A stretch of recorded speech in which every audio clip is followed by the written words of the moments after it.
So we've had one team member switched out here for Royal Flushers. Otherwise, we have the same player, almost the same, two team members actually for the Royal Flushers. Sorry, switched out. Give me a moment to introduce the new team members for Royal Flushers. We have in the gray here, we have Alfred playing as the Magyars for Serengeti. Alfred is currently at 1736 elo. Certainly a solid player, going for the flank position for this one with a strong flank sib for Serengeti in the Magyars. And the other switch up here is Squeaker with the Incas here in the blue. Squeaker sitting at 1573 1v1 elo as of a few hours ago when I checked. And lower rated than the previous team matchup here, but that doesn't necessarily mean anything. German Potatoes have the same lineup and are still way below in average elo, unfortunately. But we'll see how Serengeti progresses for the teams here.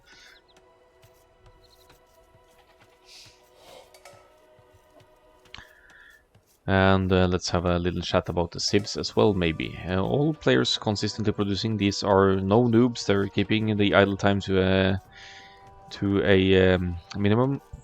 Where is their ace Dan MT? He played the previous game. He played their Nomad game, I believe. And now they switch out two of the players, actually.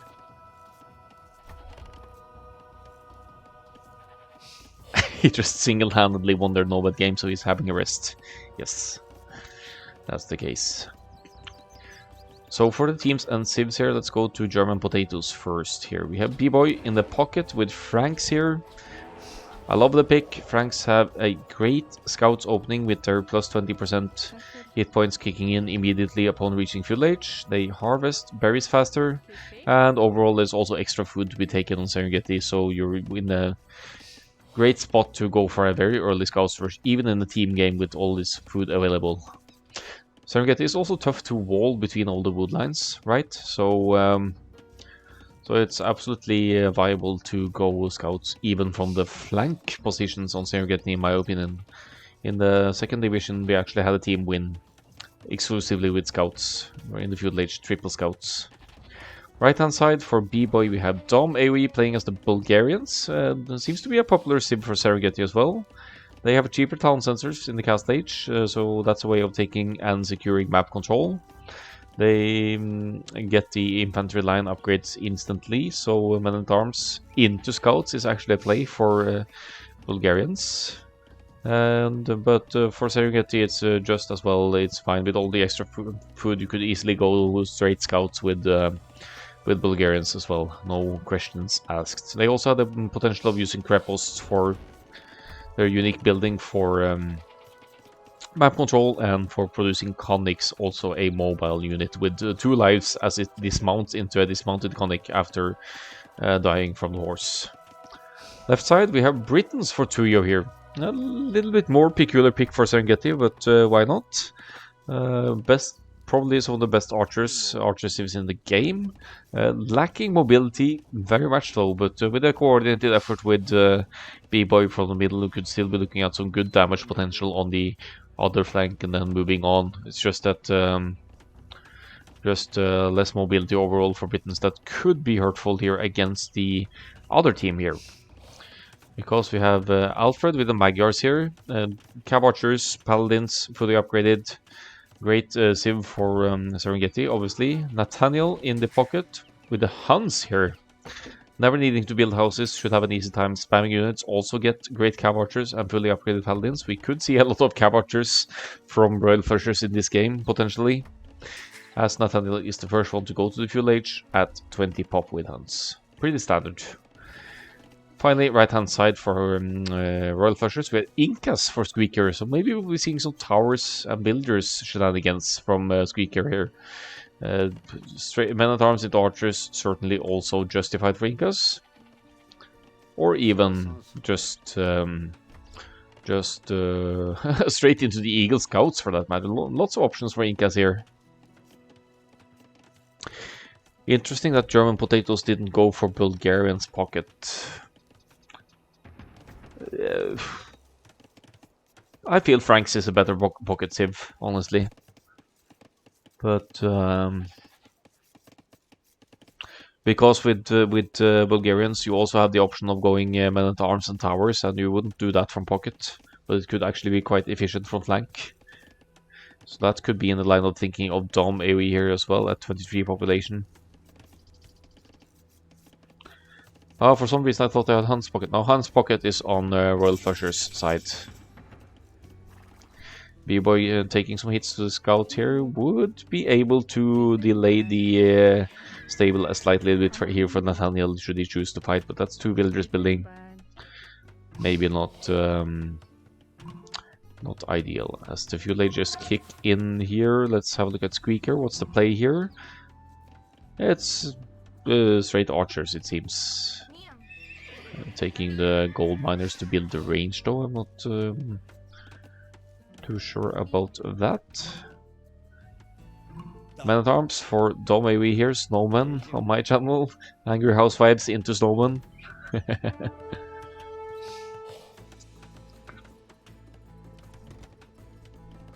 And just in time maybe to stop one of the ranges from going up here. The good thing for Squeaker here though, going for that straight, I think it was 21 pop straight archers here, is that he'll have the archers at the ready and will be have an easy time negating the man-at-arms build here from Dom AoE, although he could still cause some discomfort here with his man-at-arms forward, force some quick walls, and force the archers to react at home before moving forward as well. Scouts out on the field for B-Boy here, now with 3 military against Nathaniel's 4, but remember that the Frank scouts have 54 HP, whereas the Hans scouts, wherever they might be, there's one, only have 45. They're going to be looking for places to hit. Alfred, with a bit of extensive walling here, would still be able to... It would still be able for B-Boy to find an opening here though. Tuyo going for the straight archers as Britons, as is customary for Britons. And meanwhile we have some flaring on Squeaker's side here, where Nathaniel is going to help out to clean out the men-at-arms here. I feel like Squeaker's archers would have been able to clean this up on their own though, but always nice to have something in between. And now just have the scouts chasing them and allow Squeaker to collect the numbers here in their home base. B-Boy is in, being slightly annoying here on Alfred's side. Alfred is going for, didn't go for scouts at all, rather go for the double range archers, which is just as well for Magyars. They could go archers into crossbows as well. Then you'd have an easier time switching into cav archers once Castle Age kicks in.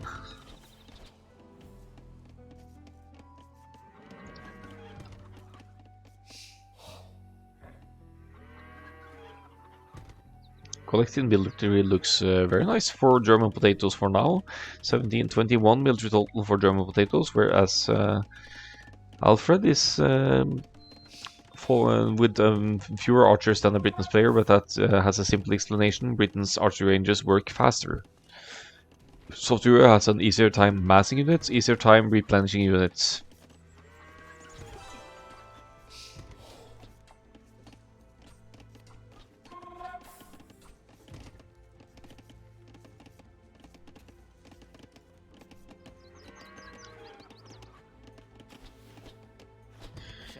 Nice placement of the archers here for Tuyo, taking Alfred a bit of wood. I don't think it's enough to affect Alfred's flow of archers though. And did lose one unit there, but I think that was a spearman, so that's not the biggest loss. Look at the villager count, so even here though between players. Full walls going up for B-Boy here, hopefully in time to keep any scouts from the opposing pocket out. But it is German potatoes on the forward now, going straight course for Nathaniel's position here. They want to cripple the Hans pocket to the best of their ability, so that Nathaniel doesn't get the free boom and Hans Knights or Cav Archers flow going. They need to keep their armies together. There's a hole! B-Boy! Not patrolling. And in enter the archers of Tuyo. I hope they won't be able to, Nathaniel won't be able to quick wall in time here. Takes a choke point. Pity that Tuyo wasn't following D-Boy in here, because they would have been looking at a lot more potential damage if that were the case. I think this is a wrong call of D-Boy to try and save the archers here now. I think you should just keep raiding while it's still open, get as many builders as possible, force some quick walls, disrupt Nathaniel's boom as much as possible. Alright, but looking at the fight now, it's actually a great one for Franks here. The problem being that Nathaniel now plugs the gap, unless there's an entry point over here. D-Boy can't deal any more damage to Nathaniel. Alright, so you get the numbers down for Nathaniel. That's perfect. Nathaniel now only with 4 military. Oh, there's another hole. Okay, so never mind what I said. D-Boy cleans up Nathaniel's scout and is now free to roam inside Nathaniel's base to get at least a few villager pickoffs here. Cause some serious idle time. 13 idles for Nathaniel now. Could even contest the gold here a little bit and make life a bit awkward for Nathaniel. Just around the corner of clicking cast age though. There's holes everywhere here. That's the third hole in Nathaniel's base. That's Serengeti for you. There's holes everywhere. And Dome is free to enter as well to harass the pocket even more. They are overly focusing on the pocket right now though, which could be hurtful as well if you look at the other players' production. Alfred with 22 military, Squeaker with 17 military. So you mustn't forget the flanks either. This is why I use cube mod. Never. You still have holes sometimes, the ghost. Sometimes.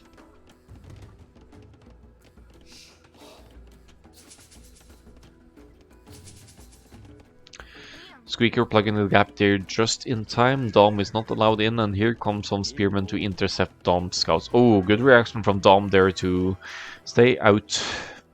Meanwhile, we have both the pockets going up to the castle age. B-Boy, since German potatoes have been the aggressors here for the largest part of the game, B-Boy has had more of a free boom at home. Granted, may have invested slightly more into scouts, but is going to be the first player of all to reach the castle age here. I know Squeaker uses cubes too. Has he had any holes? Yes, he had some holes earlier on where the scouts entered here or something, I'm not sure. Are you secretly finished, the ghost? Maybe he is. Oh, that's a bad fight for Dom, unfortunately, but scouts have played their role. Full skirms follow up by a Dom here now. Is it going knights and skirms? Then maybe, I don't know. Yeah, okay, it's obviously to defend against Squeaker's forward here.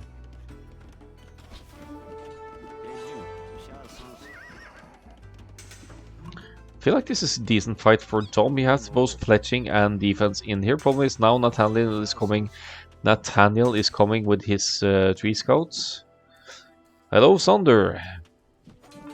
Some League of Empires casting going on for me here. This will be the last match I cast today. It's I've been casting all 4 divisions, 2 games each. I believe maybe only one from the 3rd division. I don't remember. And currently we're playing Royal Flushers versus German Potatoes. Alfred reaches the castle age as well, has a nice and healthy army of 31 to be upgraded here, wherever they might be, mainly inside the ranges, perhaps. But Tuyo also reaches the castle age and has a little bit of actually more skirms than archers right now, going into upgrades for both of them. And here's the answer. Alfred is over here. A hard-working streamer you are, my friend.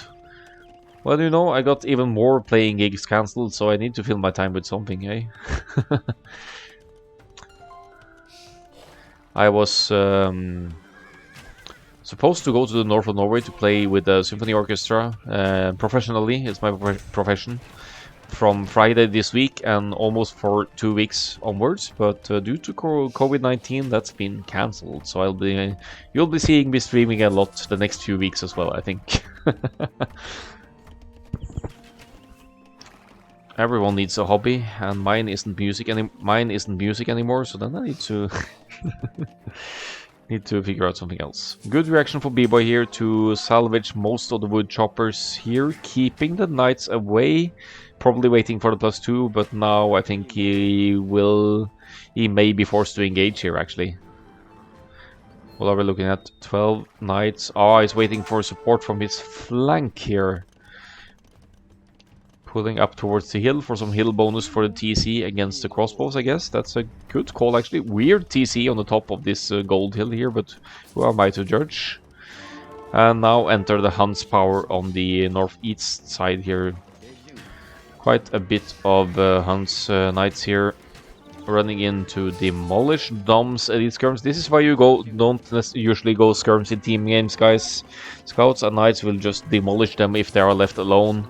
And of course, they're a good answer to crossbows, but with the knights of the enemy in the mix, your skirmishers will be limited. But in chokes like this, it's going to be nice though, because now Nathaniel is kind of blocking. Or when the archers take a choke point like this, if you have the skirmishers chasing, it's fine. Looks like they managed to clean up Alfred's armies here. Alfred down to 23 military. Most of it at home now, going to hit Britain's player again because Tuyo's archers and skirms are out of position. But it's Dom AoE taking a blow here now. Mainly committing to skirms, down to 55 population. Population doesn't look too healthy here. Yeah, I'm worried about the military counter. Tuyo still with the healthy military counter with the Britons here, but is also the only one on his team with a military count to contest the Royal Flushers here. Look at this knights now running in to just take out the last bit of Dom's army. Haven't seen Dom mine his stone either, so he can't really go into any defensive prep posts here as an emergency measure. And B-Boy's Franks Knights sadly can't contest this whole army alone. Good engagement for Tuyo on the hill on the other side here though, bringing in the skirms, knowing that most of the knights of Nathaniel are on the right hand side, takes a good engagement against Alfred. Here again, Alfred now down to 13 military. And the Ghost says, I really like Incas as a flank sieve. I agree that, first of all, that house population, house is support 10 population. I love that, that gets you a house less and saves you some wood. And also makes, for example, men-at-arms into archers more smooth as a build as well.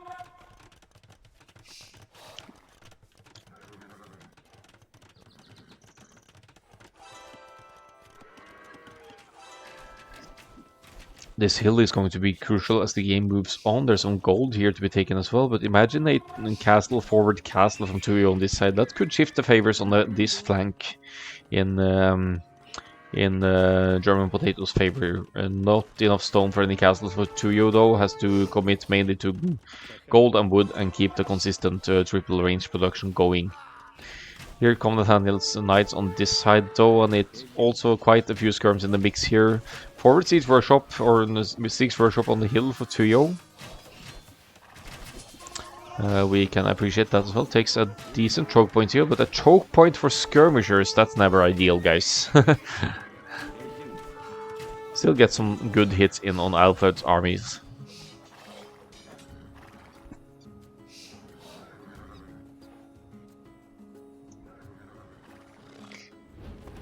Squeaker with dangerous amounts of Incas crossbows here now. 60 military for Squeaker. Fantastic flank play from the blue flank here of Royal Flushers. Has been relentlessly pushing the right hand side after reaching the castle age here with strong support from Nathaniel, of course. But the GG is called. Dom AoE realizes he can't get his military numbers back up and going here. Has been taking too huge hit and relying on skirms for too long here. Something that the Hunt's Knights are putting a stopper to.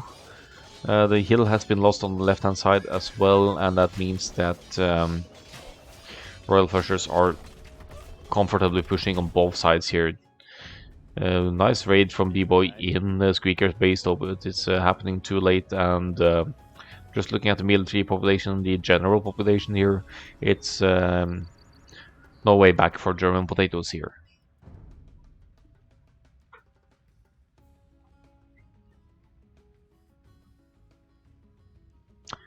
Really nice play by Royal Flushers indeed, but they are also probably 200, 300 elo above, so it's a bit of a tough matchup. I think German Potatoes put up a nice fight, especially on Serengeti. They struggled a bit more on Nomad, so kudos to German Potatoes, the newly promoted team, to put up good fights against the presumed strongest teams of Division 1.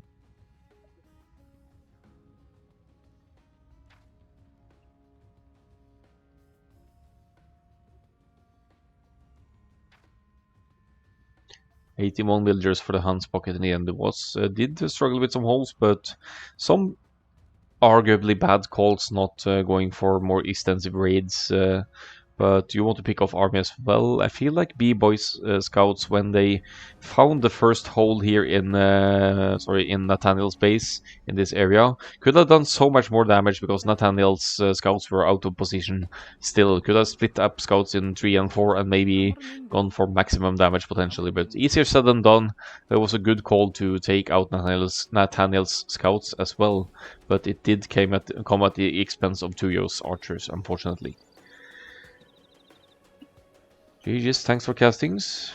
GG, thanks for watching.